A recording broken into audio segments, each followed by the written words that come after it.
History tells us one clear lesson that nations may fight alone, but they can survive together only. Jai Hind viewers, my name is Prashant Singh and I welcome you all to my channel, and this is the day 9 of my lecturate series and this is the phase 2. So gentlemen, the today's topic is going to be the North Atlantic Treaty Organization or the NATO alliance.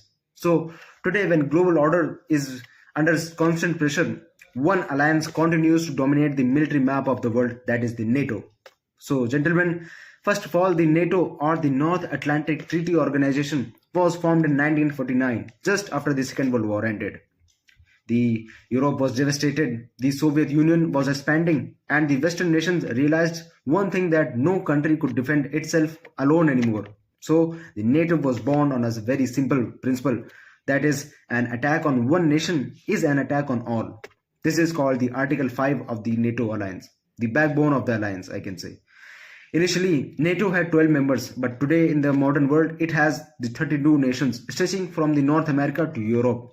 Recently, Finland and Sweden joined also the NATO alliance, showing how modern threats are reshaping old neutralities. But after the Cold War ended, many believed that NATO would become irrelevant. But gentlemen, rather it transformed. Today, NATO deals not only with tanks and troops, but with cyber attacks, space security, terrorism, artificial intelligence, and hybrid warfare.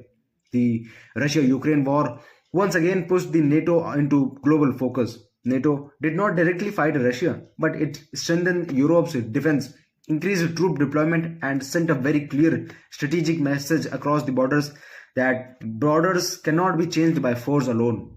However, NATO also faces criticism in the world, where Russia views its expansion as encirclement, and many countries argue that the alliance is heavily dependent on the United States for the military power. But gentlemen, let me clear that India is not a part of NATO alliance.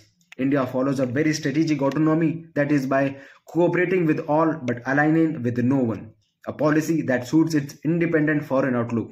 So at last, I want to sum it up by saying that in the 21st century, wars may begin locally, but alliances decide how far they can spread. So thank you. That was all. Jai Hind.